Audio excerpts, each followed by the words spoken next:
Bonjour, c'est Michel Drac. Aujourd'hui, je vous présente un livre, Les fiancés de la mort, de Jean-Michel Vernochet.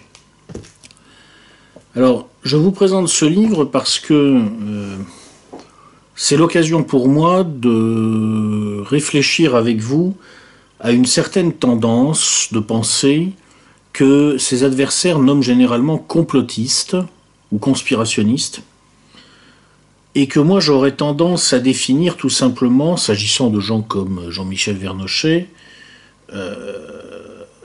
des gens qui admettent l'hypothèse de la conspiration comme facteur explicatif principal du cours de l'histoire.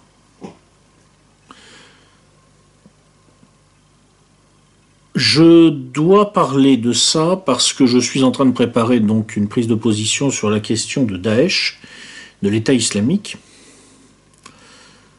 Et inévitablement, la question de l'hypothèse, de l'existence, de la possibilité ou de la non-possibilité de la conspiration comme facteur explicatif principal va être posée. Donc c'est intéressant de partir du travail de Jean-Michel Vernochet, qui est quelqu'un qui creuse ces affaires-là sérieusement, pour intégrer ces enseignements, opérer aussi une critique de son discours, de façon à pouvoir prendre appui sur ce discours et sur la critique de ce discours pour l'intégrer dans la prise de position que je ferai dans quelques semaines sur la question de l'État islamique. Alors d'abord, que dit M. Vernochet? Je vais résumer son propos à très grands traits. Il nous explique en substance que le choc des civilisations n'est pas quelque chose d'automatique entre pays distincts, puisque les frontières régulent les relations entre les civilisations. Ce qui est historiquement vrai. À certaines époques, certaines civilisations sont entrées en conflit, à d'autres époques, elles ne sont pas entrées en conflit. Ça dépend, ça n'est pas automatique. Parfois ça se produit, parfois pas. En revanche, continue M. Vernochet, c'est à peu près automatique lorsqu'on a des populations communautarisées, parfois artificiellement, qui sont mises en présence les unes des autres sur le même territoire. Et là encore, c'est vrai, quand on met en présence des populations dont les fondamentaux culturels sont vraiment très différents, voire incompatibles, sur le même sol, sur le même territoire, c'est presque mécanique, ça va pas très bien se passer. Ça va pas très bien se passer d'abord parce qu'il y a des heurts naturels qui se produisent et que, comme il n'y a pas de frontières pour réguler les relations, ces heurts se multiplient. C'est mécanique aussi parce que, vous savez, il n'y a jamais deux parties en présence, il y en a toujours au moins trois. Donc il y a toujours une tierce partie qui a intérêt à ce que les deux autres se tapent dessus. Et donc effectivement, pour dire les choses simplement, les sociétés multiracistes sont multiraciales, sont multiracistes, c'est bien connu, mais aussi les sociétés dites multiculturelles, en réalité, sont naturellement des machines à incuber les chocs interculturels et ce qu'il est convenu d'appeler le choc des civilisations. Et à partir de là, bien entendu,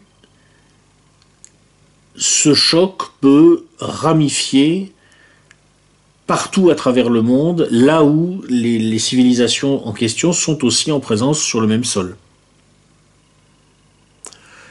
Jean-Michel Vernochet cite à cet égard le cas d'école de l'affaire Charlie, où il rappelle que la montée des tensions orchestrées en France autour de Charlie Hebdo depuis pas mal de temps a engendré des contre-chocs à travers le monde qui ont provoqué des montées des tensions dans d'autres pays.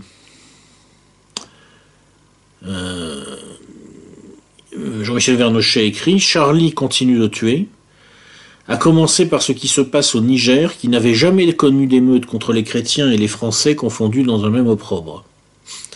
Dans Niamey, la capitale, 23 églises sur 45 flambent. Cependant, ne comptez pas sur les reportages inexistants de nos honnêtes médias.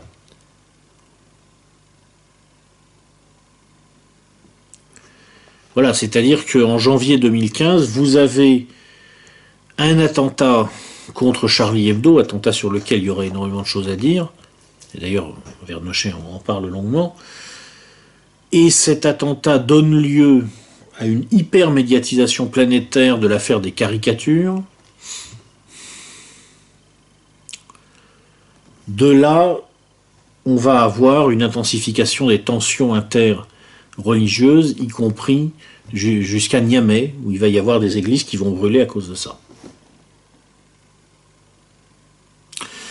Donc, nous dit Jean-Michel Vernochet, quand vous avez des classes dirigeantes qui organisent manifestement la coexistence sur le même sol de populations communautarisées dont les fondamentaux, on dirait anthropologiques presque au fond, sont très différents, voire incompatibles, que ça provoque des heurts, que ces heurts ramifient à travers la planète et qu'on continue à organiser cette cohabitation,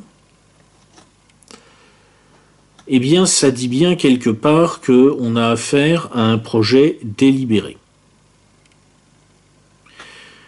Un projet délibéré, nous dit Jean-Michel Vernochet, qui est une guerre interconfessionnelle et intercommunautaire universelle, dans laquelle il voit le but des stratèges de la terreur globale. Alors si je fais la critique de son raisonnement, je dirais la chose suivante.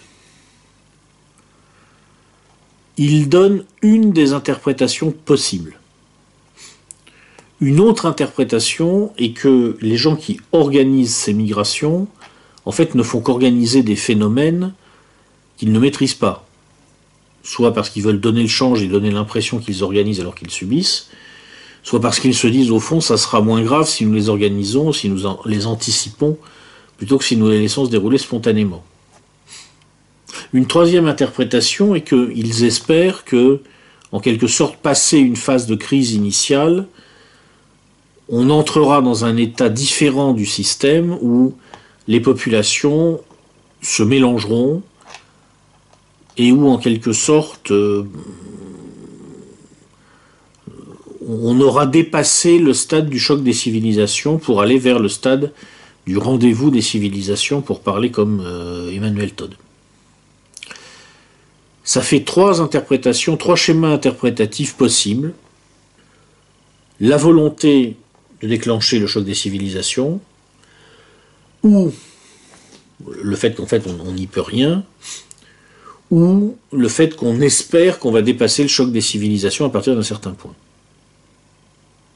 Alors, mon opinion personnelle, c'est que compte tenu de la façon dont les choses se passent, compte tenu de ce qu'on sait en particulier sur l'organisation des flux migratoires de cette fameuse grande vague de migrants qui nous est arrivée en 2014-2015, je renvoie à ma note de lecture sur le travail du blogueur Strat Diplo. Compte tenu du fait que je pense honnêtement que des gens normalement constitués ne doivent pas s'attendre à ce que la coexistence débouche facilement sur une synthèse, bon, disons que l'hypothèse avancée par Jean-Michel Vernochet est de très loin la plus probable. De très très loin. Cela dit, il faut noter, dans un souci de précision, que la démonstration n'est pas imparable. Elle entraîne l'adhésion compte tenu de sa très forte probabilité, mais elle ne constitue pas une certitude absolue dans tous les cas. Alors, ensuite se pose évidemment la question de savoir si cette guerre interconfessionnelle et intercommunautaire universelle est le but des stratèges qui organisent une sorte de chaos généralisé. Qui sont ces stratèges? Alors, l'identification chez Jean-Michel Vernochet est assez ambiguë et elle dépend un peu des moments, je dirais, dans son livre, qui est un recueil d'articles, de travaux, rédigés sur la longue période. Le premier doit dater, je crois, de 2002 ou 2003, quelque chose comme ça, et le dernier date de l'an dernier, quelque chose comme ça. Donc, il y a une longue période. Enfin, il y a quelques constantes. Il y a des références très fréquentes au lobby pro-Israël, qui nous dit, M. Vernochet, qui cherche à nous faire épouser ses propres querelles. C'est-à-dire, évidemment, on voit très bien que l'orchestration d'un choc entre chrétienté et islam peut intéresser un lobby pro-Israël qui veut que la chrétienté soutienne, enfin la chrétienté, l'Occident en fait, soutienne Israël contre le monde arabe. C'est effectivement une interprétation possible. Et on sait, par un certain nombre d'exemples, que fournit, entre autres d'ailleurs M. Vernochet, que c'est manifestement en partie le cas. C'est un des facteurs explicatifs. M. Vernochet relève aussi le rôle des pouvoirs occidentaux qui peuvent utiliser le chaos pour pousser les populations à se regrouper sous l'autorité légitime.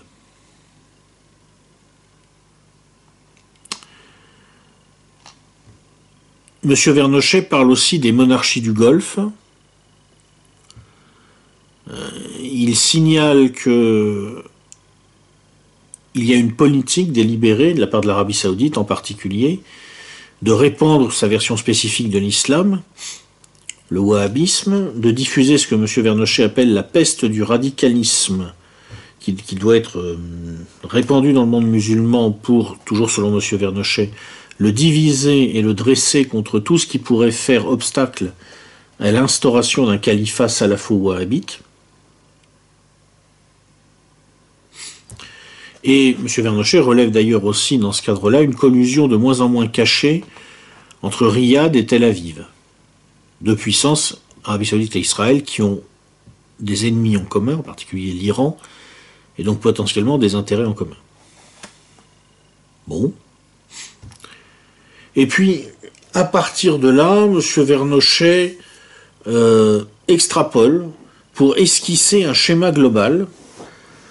Il s'agirait, selon lui, de semer le chaos pour récolter la moisson du pouvoir planétaire, je cite.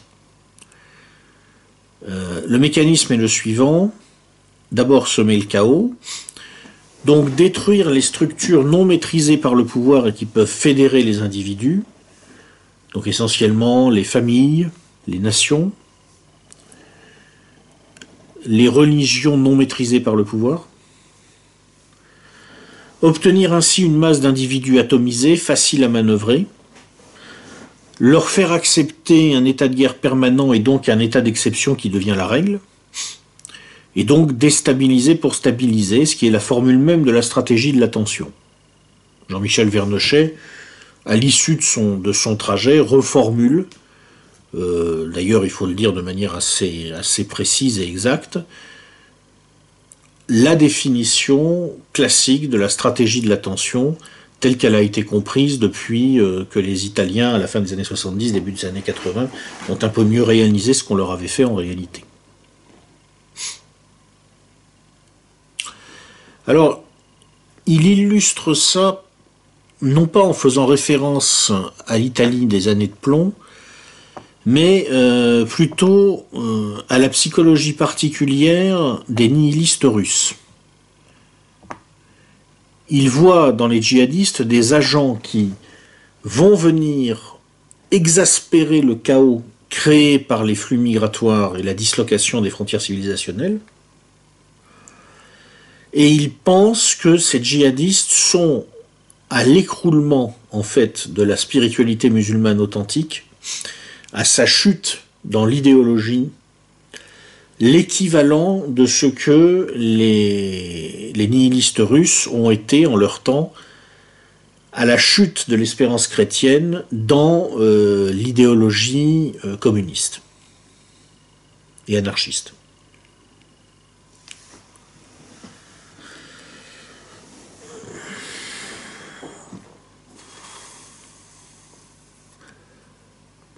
Bon, alors il nous fait un portrait de ce type humain particulier, le nihiliste, ou sa variante moderne, le djihadiste, c'est-à-dire en fait quelqu'un dont la véritable religion est la transgression, le meurtre, le viol, le vol, la destruction, quelqu'un pour qui la violence est première, et pour lequel en fait la légitimation religieuse ou idéologique ou politique n'est que seconde, et lui sert à se masquer à lui-même en fait la vraie nature de ses motivations.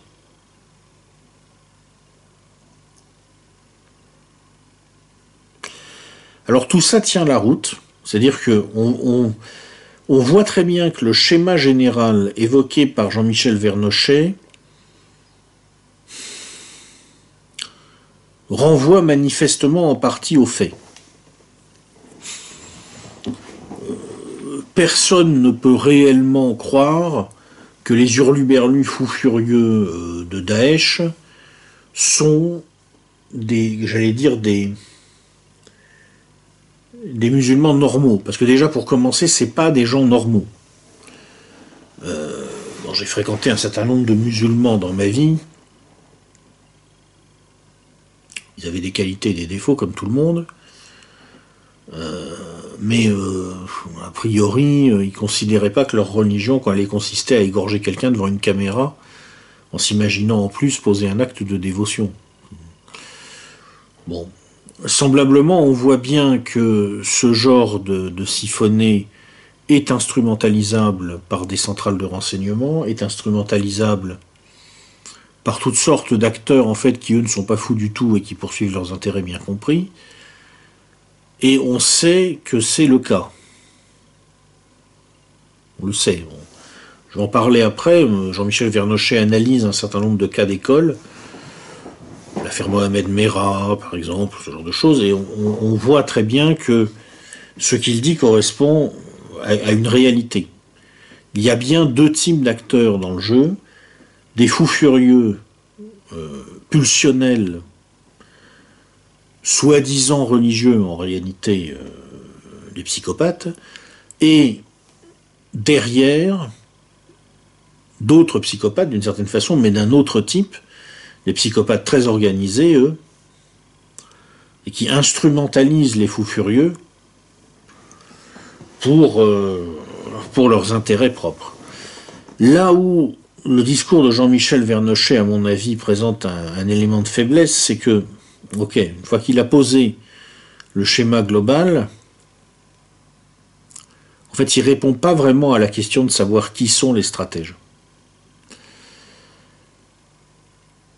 Et en particulier, je trouve qu'il y a dans son discours un déficit d'analyse des rapports de force à l'intérieur de l'ensemble formé par les stratèges potentiels, par les utilisateurs potentiels de la folie djihadiste.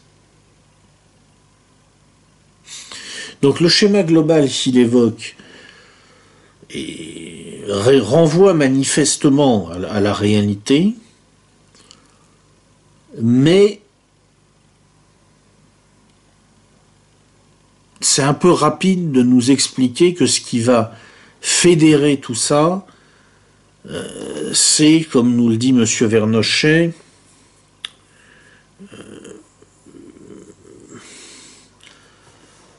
une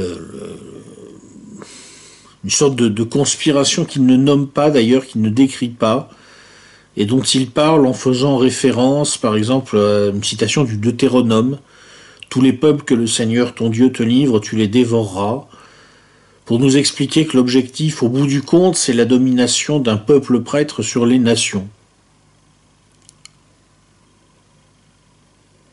Ouais. Bon, j'ai envie de lui dire, bon, mais si vous pensez que ce sont des réseaux juifs, ou disons juifs israéliens, ou disons sionistes, qui organisent tout ça, dites-le. Dites-le. Enfin, je veux dire, en particulier, ce n'est pas antisémite de considérer que cette hypothèse peut être avérée. L'antisémitisme, ça consiste à dire que par hypothèse, les juifs, parce qu'ils sont juifs, seraient membres de cette hypothétique conspiration. Ça c'est de l'antisémitisme, effectivement. Mais dire que cette conspiration peut exister et qu'elle peut prendre ses racines dans le monde juif, ça c'est pas de l'antisémitisme, c'est pas du racisme, ça n'a rien à voir, c'est l'expression d'une hypothèse. Formulez-la. Formulez-la avec les précautions nécessaires pour ne pas être accusé de tous les maux, n'est-ce pas, pour pas vous faire traiter d'hitlérien, mais formulez-la. Et puis examinons-la au regard des réalités, au regard en particulier du rôle des acteurs non juifs, Et posons-nous la question de la façon dont cette hypothèse de la conspiration juive peut ou pas recouper les éléments factuels que nous observons. Mon opinion personnelle, c'est que il y a trop de conspirations pour qu'il y en ait une qui prédomine absolument. Je ne doute pas un instant qu'il existe effectivement des réseaux derrière les événements, et je ne doute pas un instant que parmi ces réseaux, quelques-uns des plus puissants prennent leur origine dans le monde juif. C'est absolument évident. Personne de sensé ne peut nier en particulier le noyautage partiel, mais quand même bien avancé, de l'appareil d'État américain par les milieux pro-Israël. C'est absolument évident. Pour autant, on ne peut pas résumer la terreur globale à ces seuls milieux, à ces seuls réseaux. Les monarchies du Golfe ne sont pas juives, que je sache.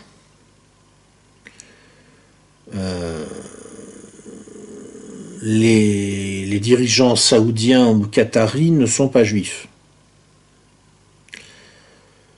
Une partie non négligeable des classes dirigeantes occidentales, y compris dans l'appareil militaire américain, ce ne sont pas des juifs, ce sont souvent des protestants.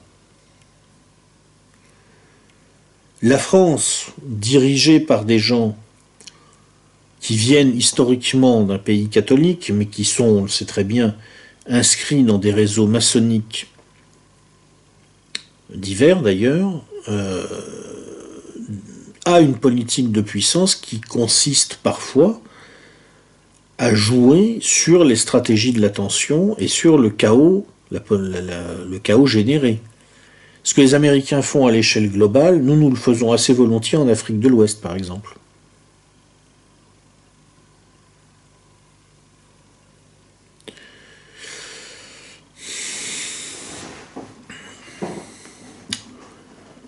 La France-Afrique n'est pas un réseau très juif. Il y a des juifs dedans, mais c'est un réseau qui utilise beaucoup les liens maçonniques. Il y a une interpénétration avec les réseaux mafieux corses.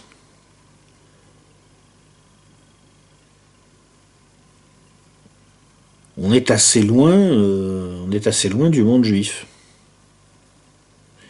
Et c'est un des acteurs, c'est un des stratèges de la terreur globale. Donc vous voyez, je suis d'accord avec Jean-Michel Vernochet pour dire que, évidemment, le schéma global qu'il pose exprime une partie de la réalité, mais je regrette qu'il n'opère pas une analyse plus méthodique, plus ouverte, des réseaux d'influence qui peuvent s'inscrire dans ce schéma. On ne peut pas s'en sortir avec une citation du Deutéronome. Il faut parler des faits et essayer de les analyser.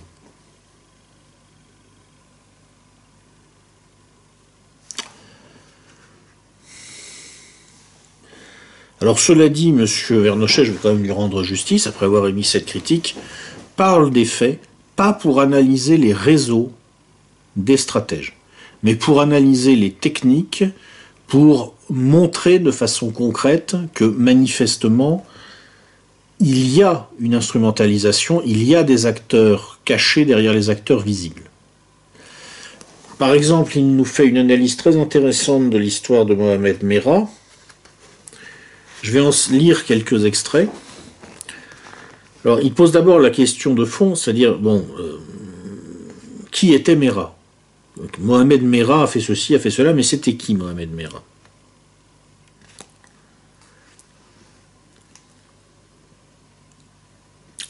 Et en particulier, est-ce qu'il a pu faire tout ce qu'on lui dit qu'il a fait tout seul, ou est-ce qu'il bénéficiait d'un réseau de soutien, et lequel?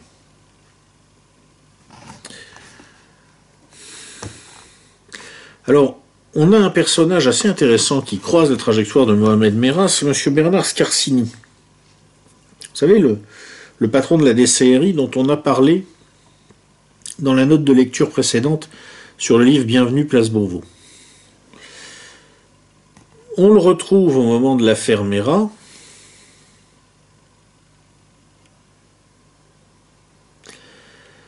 Et on le retrouve parce qu'il y a beaucoup d'indices qui laissent penser que, en fait, Mohamed Merah était un agent de la DCRI. D'abord, ce qu'on ne comprend pas très bien, c'est le trajet de Merah dans les années qui précèdent les attentats, son attentat. Il est en principe, en décembre 2007, il est incarcéré en France et il y reste jusqu'en septembre 2009. Or, on voudrait nous dire qu'à cette époque, il s'est rendu au Proche-Orient. Alors, on voudrait savoir, je veux dire, à moins d'avoir le don d'ubiquité, il ne peut pas être en même temps dans une prison en France et au Proche-Orient. Bon, admettons, on ne sait pas très bien, bon, ok. Ce qui est encore plus curieux, c'est que il est passé, semble-t-il, en Syrie et en Israël. Or, ça n'est pas possible. En tout cas, c'est pas possible avec le même passeport, parce que à cette époque-là, si vous avez un tampon syrien sur votre passeport, vous ne rentrez pas en Israël. Si vous avez un tampon israélien, vous ne rentrez pas en Syrie. Or, il n'a officiellement qu'un seul passeport, qui n'est d'ailleurs pas un passeport français, semble-t-il. C'est un passeport algérien, si ma mémoire est bonne, ou marocain. Non, je crois que c'est algérien. Oui, c'est algérien. Le seul passeport valable dont disposait Mohamed Merah était apparemment algérien, délivré par le consulat de Toulouse en juillet 2005 et renouvelé le 20 mars 2010. Quant au passeport français de Merah, délivré en 1998 à Toulouse, lorsque celui-ci était âgé de 9 ans, il avait expiré en avril 2008 sans être renouvelé. Donc voilà un type qui n'a qu'un seul passeport, en plus un passeport algérien, et il peut aller en Syrie puis en Israël. Étrange. Assez étrange, normalement c'est pas possible. On découvre aussi au fil de son parcours qu'il était en relation suivie avec un fonctionnaire régional, auquel manifestement il servait d'informateur, puisque il a déclaré à ce policier, au cours du siège, « De toute façon, je devais t'appeler pour te dire que j'avais des tuyaux à te donner, mais en fait, j'allais te fumer. »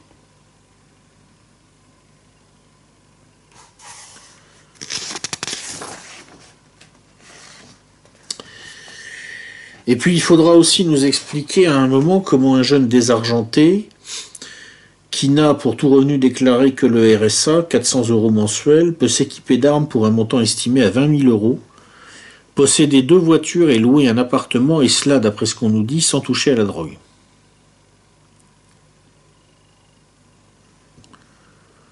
Débrouillard, le père Merah.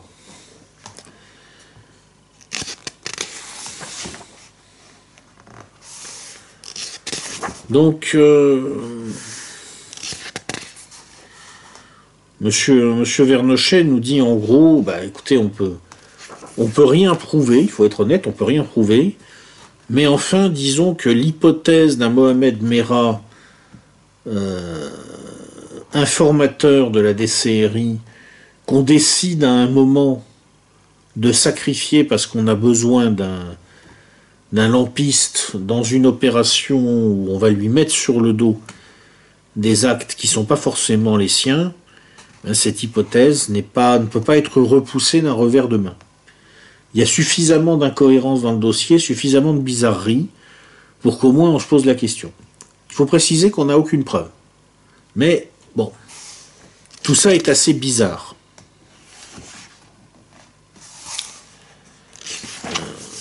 Monsieur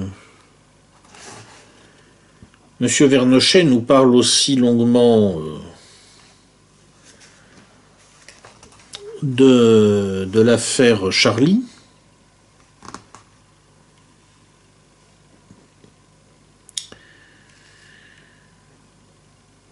Alors, d'abord, il nous rappelle qu'on a une fois de plus découvert une pièce d'identité dans le véhicule abandonné par les Kouachi. C'est un peu un running gag, quoi. C'est-à-dire les terroristes, les djihadistes, apparemment, laissent une pièce d'identité derrière eux pour que les flics puissent facilement les identifier, quoi. Moi, je veux bien, mais enfin bon... depuis le passeport miraculeux qui tombe, qui est retrouvé par terre à côté des ruines à Manhattan le 11 septembre, c'est un truc que personne de sensé ne peut croire, jusqu'à cette manie-là de laisser des pièces d'identité partout. C'est bizarre, quoi, c'est pour le moins bizarre. Monsieur Vernochet nous parle aussi de la mort du commissaire Fredoux. Le commissaire Fredoux qui travaillait sur l'affaire de la tuerie au siège de Charlie Hebdo et qui s'est tué avant de remettre son rapport dans la nuit du 7 au 8 janvier 2015. Le gars n'était pas dépressif, il n'y avait pas de problème particulier. Il travaillait sur l'affaire Charlie Hebdo, sur en particulier les liens de Madame Bougrab avec cette affaire. Et dans la nuit du 7 au 8, il se tire une balle dans la tête. Bon, c'est possible. C'est possible. Ça peut arriver.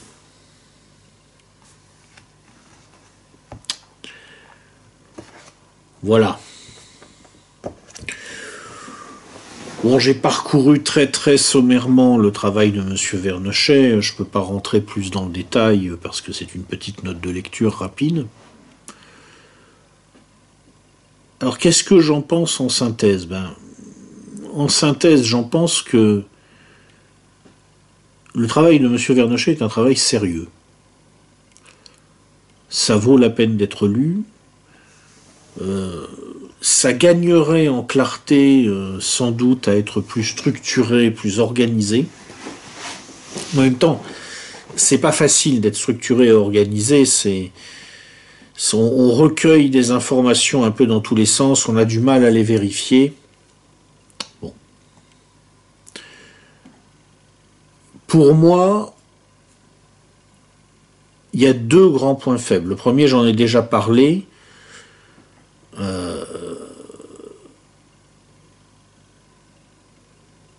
Ça n'est pas le tout d'esquisser un schéma global d'instrumentalisation du chaos.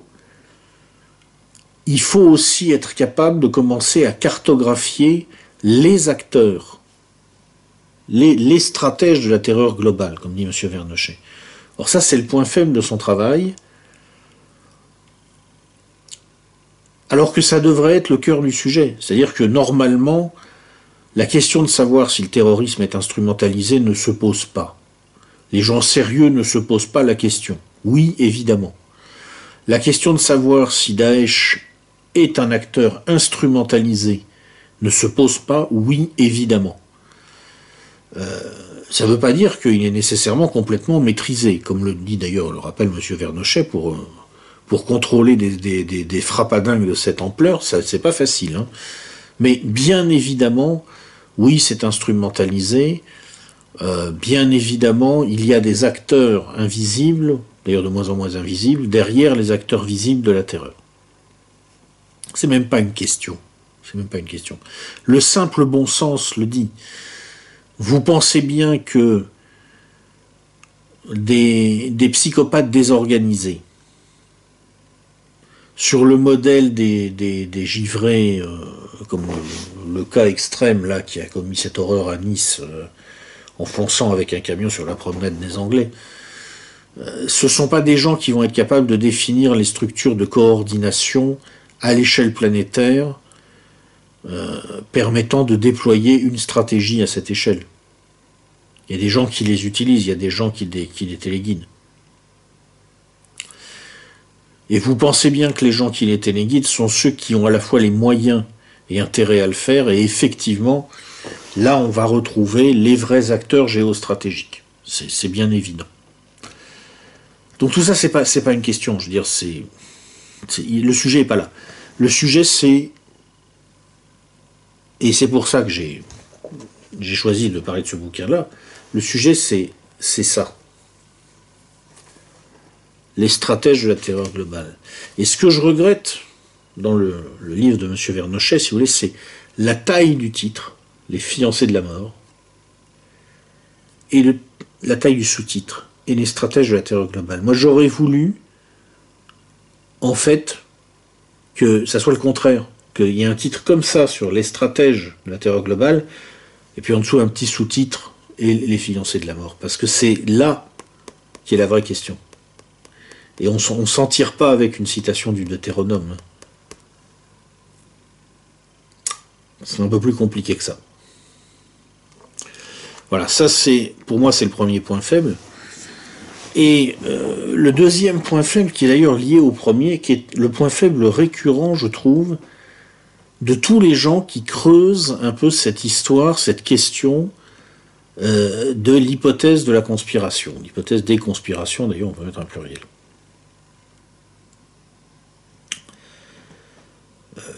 En fait, tous ces gens-là ont un vrai problème, c'est que eux ne sont pas des clowns, eux ne sont pas des barjots, mais ils sont constamment exposés au risque d'être confondus avec des clowns et des barjots.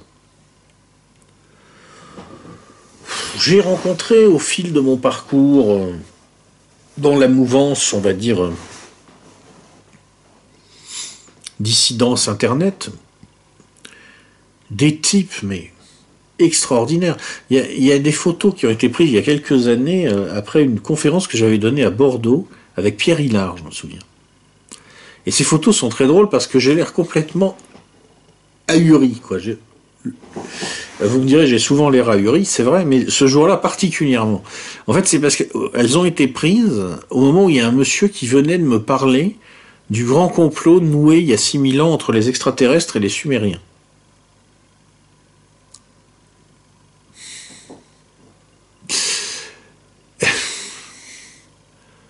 Ouais. Voilà. Donc vous avez ce genre de choses dans le circuit. Vous avez des gens comme ça qui ont besoin de trouver des explications presque merveilleuses, presque miraculeuses, parce que la complexité du monde en fait les terrifie. Et des gens comme Jean-Michel Vernochet sont constamment menacés d'être assimilés à ce genre de dingue. Et le point faible finalement, c'est que un auteur comme Jean-Michel Vernochet ou des gens comme ça, je veux dire, là j'ai pris Vernochet, mais j'aurais pu en prendre d'autres, hein, j'aurais pu prendre Soral, j'aurais pu en prendre d'autres. Ils prêtent le flanc à cet amalgame parce que tout simplement cette mouvance ne s'est pour l'instant pas dotée d'un cadre épistémologique stable et sérieux. C'est-à-dire que ce sont des gens qui n'ont pas construit la méthode de leur méthode.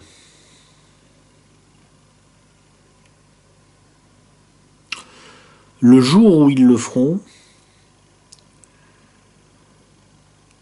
là on saura faire la différence entre les gens sérieux et les clowns. Et ce jour-là, ils seront beaucoup plus difficiles à amalgamer aux agités du bocal en tout genre. Donc si j'ai un conseil à donner aux gens qui se spécialisent dans cette voie, c'est d'essayer de réfléchir ensemble, et ensemble c'est toujours mieux qu'individuellement, au cadre épistémologique de leur réflexion, définir la méthode qui permet d'arriver à des conclusions en la matière.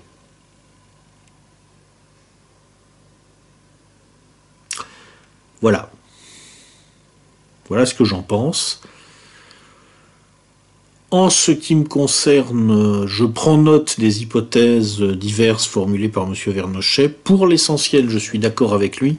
Simplement, encore une fois, il ne répond pas pour l'instant à la question clé. Qui sont vraiment les stratèges? Comment ça s'organise? Qui est derrière? Ça, c'est ce que je veux faire par mon travail de réflexion sur la question de l'État islamique. C'est pour ça qu'on a commencé par des ouvrages universitaires comme l'anatomie de l'État islamique de M. Flichy de la Neuville et de M. Hahn, ou l'histoire politique de l'islam de M. Nabil Mouline. Voilà. Cela étant, la prochaine vidéo ne sera pas une note de lecture, c'est un commentaire sur les résultats des élections présidentielles 2017. Et alors pour l'occasion, il y a une guest star. Parce que ça m'embêtait de faire ça tout seul. Je veux dire que les machins électoralistes, moi ça me... avant les élections quand même, pour pouvoir faire mes notes de lecture, je me suis tapé, je crois, 13, je crois, bouquins d'hommes politiques.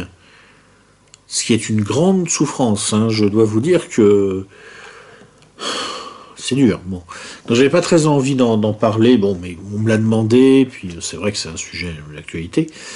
Donc j'ai invité Maurice Gendre pour parler de tout ça, parce que tout seul j'y serais pas arrivé. Mais avec Maurice, ça s'est passé tout seul, tranquillement, vous allez voir.